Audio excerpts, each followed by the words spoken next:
That's just a short video linked a little bit to the one I posted yesterday, and in relation to the one quote mainly that I posted today from Krishnamurti, and it's more of a practical situation, as I meant in the previous video, that there is an agenda in place to make your life more busy and complicated, mainly by having created so-called smart devices, and mainly you will use a smartphone, as it is called. Of course, the people who are in charge of all that, they are very good in psychology and propaganda and manipulation. So they know how to phrase things or present things in a way that looks good for you, just the same like government tell you that everything they do is for your own sake or for your own safety, while they just make your life more miserable and more unsafe.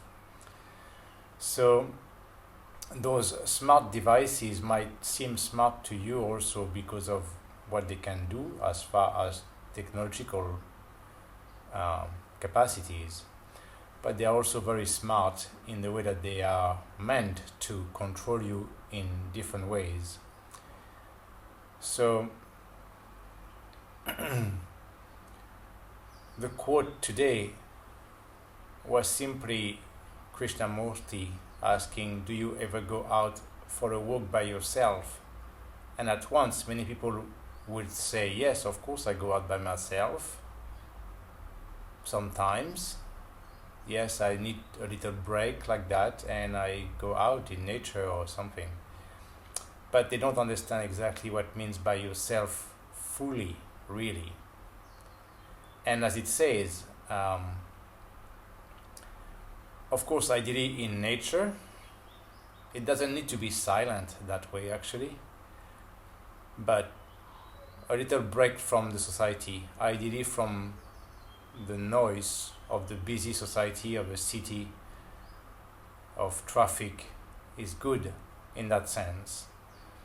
And whether you are in the mountains or forest or by the ocean, choose whichever works. But like he says, and because it was a previous generation, they didn't have that issue with those smart devices yet. But back then was a bit similar. So he says, not with a book. And that's where today I add in the quote, not with your phone. And he says, not with a companion, but by yourself. So what I mean is that many people will think, oh yeah, I go by myself, like that in nature, I enjoy to go there.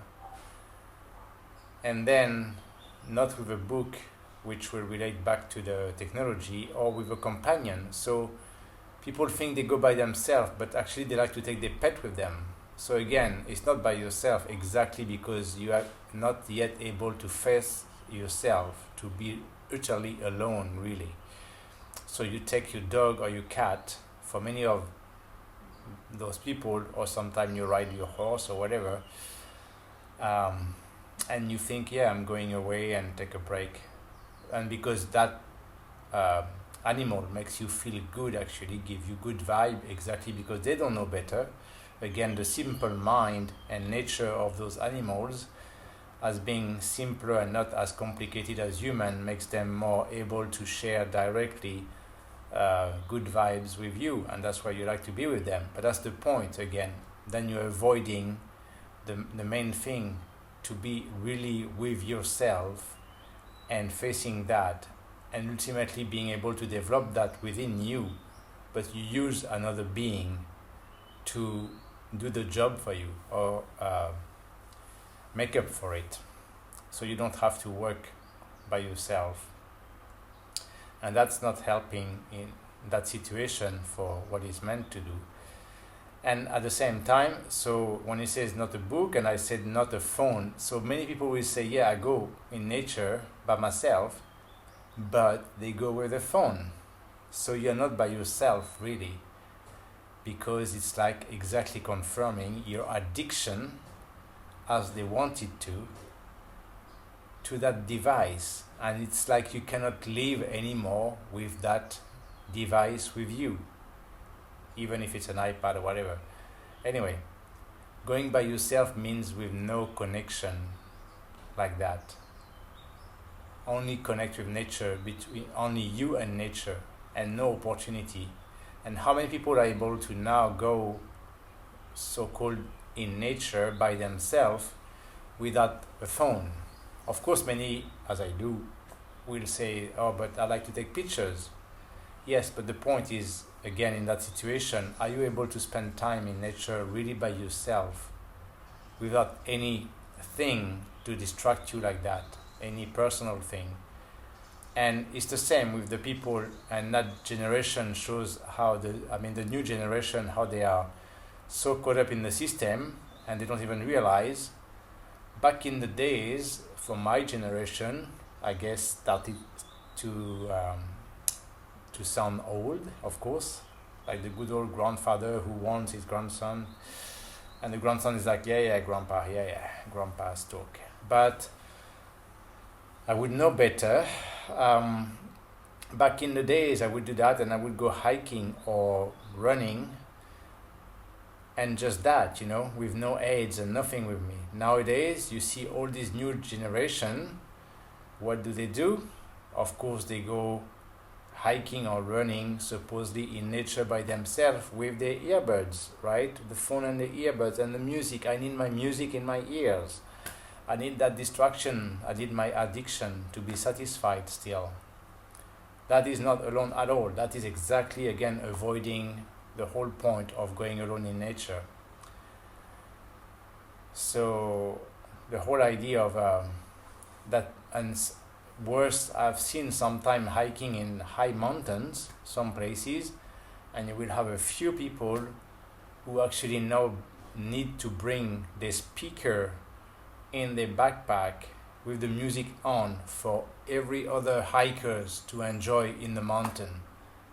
That is again insanity. That shows that the agenda has worked, and the level of madness, unconsciousness of the new generation like this, and they just don't know better. Of course, they don't have even the capacities anymore to realize that, which is the point and link to the next couple of quotes that I have posted today that I want to go back to.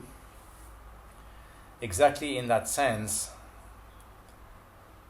again, no more capacity to be actually alone, only with yourself, and enjoy the nature. And by actually really enjoy and appreciate and observe the nature, you will find out more about your own nature.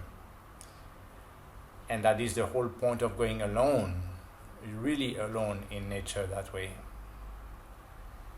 So if you could spend some time and reconnect with that real life, the same as people say, and that there's a term for that that's called grounding. I guess for Asian culture it's not too difficult because they spend a lot of time with bare feet, but again, if you can have your bare feet in contact with the real natural ground, whether dirt or grass or sand or rocks or water, river water, which has a lot of energy, also good energy that way, the fresh running water, oxygenized, or the ocean. Again, actually lately I've read a study that was showing more proof of actually that swimming in the ocean is not just, swimming in water. Some people sometimes might have an idea about that with me because they say, well, if you mean to be such a Dhamma person, but why do you go swim in the ocean like you need to play and swim in the ocean? When you see monks usually wouldn't go swimming. but there's something again about the energy actually, and it recharges your body. There's a ion exchange, right, in physics, and salt water and the movement of the ocean when it's actually has a bit of waves and everything. And in another hand, as I meant, when you can have some time in the mountains by a mountain river with a decent flow and water moving around, all these energies, as I had the awareness of that since I was a kid. And that's why, as I mentioned before, again, of course, for some reasons, I knew that the truth was out there. The real truth of life and existence was by spending time in nature by yourself and away from those crazy humans, especially the cities. Cities are just a concentration of dark, heavy, stressful, anxious, negative energy. And exactly go back in nature, reconnect with nature, it will be the opposite. And like he says, of course, you can, depending on the season or wherever you are, you can observe the trees moving and the energy of the trees and the leaves falling down, or some fruits or some things. You can hear the sound of the water, of course, and why there is a reason that many guided meditation make you listen to some flowing water, right? Again, the river flow or mini waterfalls, or if you're in the ocean, as I posted today again a little video of the little waves crashing continuously on the shore. But all of that from the water, and the birds, when you are in a place where you ideally can have the birds. Actually, the bird songs are also good energy that way, especially, of course, early in the morning. Again, it's a good time for meditation and being in nature when it's all quiet still. The society is quiet, but the birds are awake early, of course, and start to sing for some reason that some study have also shown. And that can be really good energy. So all of that is a good time to spend in nature. But also his main point is, there's a reason why most people don't dare actually to spend time really alone that way, without the connection to the world, with that device, and they feel a bit scared both ways. First, because the agenda was purposely made that way, so that you become completely dependent and addicted to that connection to your device and other people, social media and everything, so that you feel that it becomes scary, or you feel really lost if you don't have that connection. And also, again, as I mentioned in the previous video, to avoid your opportunity to go within yourself, and that you exactly will be more and more scared about the idea of being just with yourself and having time for observing really you and your own thoughts and your own self and what you will discover. And that's exactly, as I meant, that the agenda is so adama, exactly to destroy as much as possible the Dhamma around and the connection with people's connection to Dhamma that way. Because the agenda to make you a good modern slave, completely controlled and dependent on the system, is to avoid that you can detached from all that, take distance and be with yourself and go within and be able to do some introspection and observe your own thought and your own thinking. And as I did as a teenager, understanding already back then that this whole madness, this whole world, modern human society is a whole madness and nonsense, and it doesn't make sense with nature at all. It's completely disconnected from nature, natural ways and natural laws. And that is the point again from those people in charge. So that's why they want to also implement more and more things, so to make people more and more dependent on the system and stay in cities altogether so they are better controlled, and to create less and less real nature, or give the people less and less opportunity to spend time in nature and connect it to the real life, real existence that way, and figure out more about the real meaning of life. Again, that is exactly back to that movie I mentioned in the previous video that is called The Green Beautiful. And the point is that if you spend time alone and you actually dare to just sit and observe yourself and observe your mind, of course you will see, just like in meditation, how hyperactive your mind is. Yes, so busy mind, monkey mind, always one thought after the other. And that's the point. And like Krishnamurti mentioned at the end of his quote, right? You see that you will have the opportunity to observe your thoughts as they chase each other across the space of your mind. It's always one thought after the other, one thought after the other. And you will see basically how crazy you are in some ways, and that's why it can be scary for some people. Because just like Goenka mentioned in one of these discourses, it's such madness that you have a thread of thoughts, but at some point, like anything else, this thread of thoughts will just dissolve. But then it will jump into another thread of thought, a completely different story, right? And another story, very different thing, about people, about job, about nature, about technology, about cooking, about whatever topic you may have. But the mind is constantly jumping from one thing to the other. But the only way, of course, to be able to deal with that and to start to take distance from that is to spend time by yourself, detached from that connection to that society, to the system, and through your devices. And just like the other quote I posted today from Eckhart Tolle, it says also, yes, try to be able to take the time to watch your mind, and as you react emotionally, you always have emotions, you are thinking, constantly thinking, then you have, of course, as consequence, the emotions, the opinions. And again, many people are a bit scared to feel depressed when they are alone, exactly because they have to face some truth.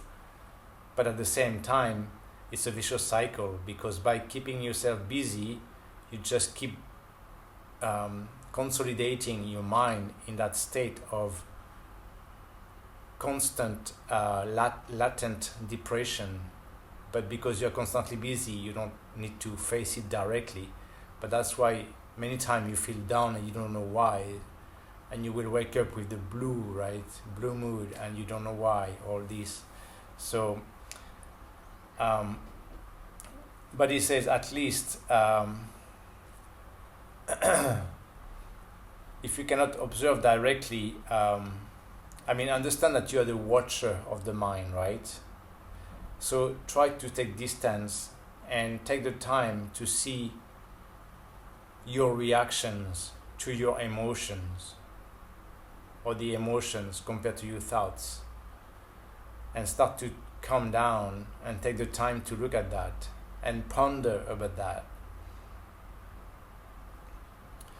And that also goes back to the other quote from Ajahn Chah, very famous deemed Arahat Thai monk,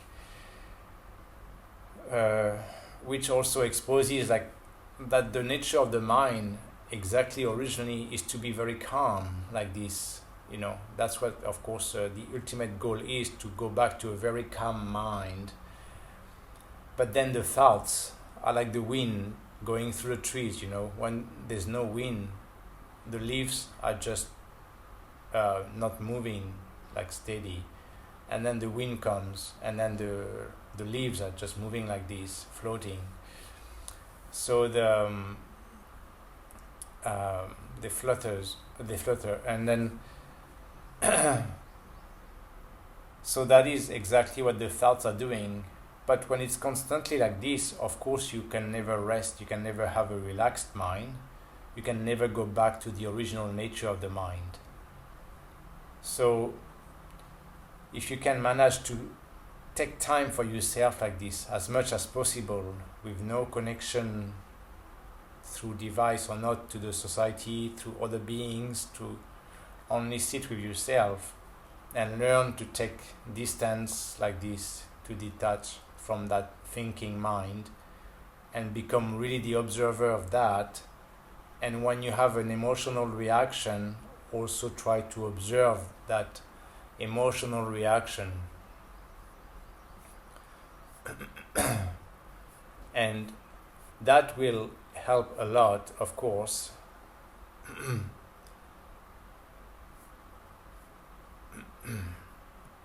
So, and ultimately you might start to reach a goal of the practice of vipassana and meditation, which is by managing to detach and also realizing that there are things you cannot control, of course, in life, outside, in the outside world, but at least you could start to learn to control your mind and your thinking process. Then take the challenge of controlling the way you react to everything. And you will see that, hopefully you get to the level of awareness that you realize that that system is organized and planned to make you completely caught in it, so it can affect you constantly affecting you and controlling your emotions. That's why it's called a smart device, and now they want to make smart cities. That's why they have also 5Gs now, of course. So if you take that challenge to physically disconnect from that as much as you can, and then spend time observing yourself within your mind and your emotion, and understand that this is controlled by the outside and it's just passing by. Everything in the mind also is just impermanent. And detach and know that your true nature is a calm mind, separate from all that. So that notion of separate detachment, of course, very popular in Buddhism, notion of detachment, detached from that connection, physical connection to the society, human society, the crazy, busy, noisy, fast-paced, stressful society, and then also from the devices that they have made you addicted to, and then from yourself and from the body sensation and the mind and the thoughts, and more and more and more distant like this. And you will find ultimately your true nature that way, which is also known as the great emptiness, also in Mahayana. That emptiness, that nothingness behind that, which is a true peaceful mind. And ultimately what is Nibbana is a completely stable, no activity, completely peaceful state, exactly detached from everything, because also ultimately completely detached from the self, from the body and the mind, beyond all that. And that's the ultimate nature and ultimate goal. And if you can go back to that, then everything will be done, and you will know how not to be caught up anymore in that everyday life madness of this human society, which is of course getting worse and worse in general anyway. So discover that true nature of the mind, and you will find ultimate peace and harmony with life and the real life and nature and animals, and learn to appreciate it properly and connect with it deeply.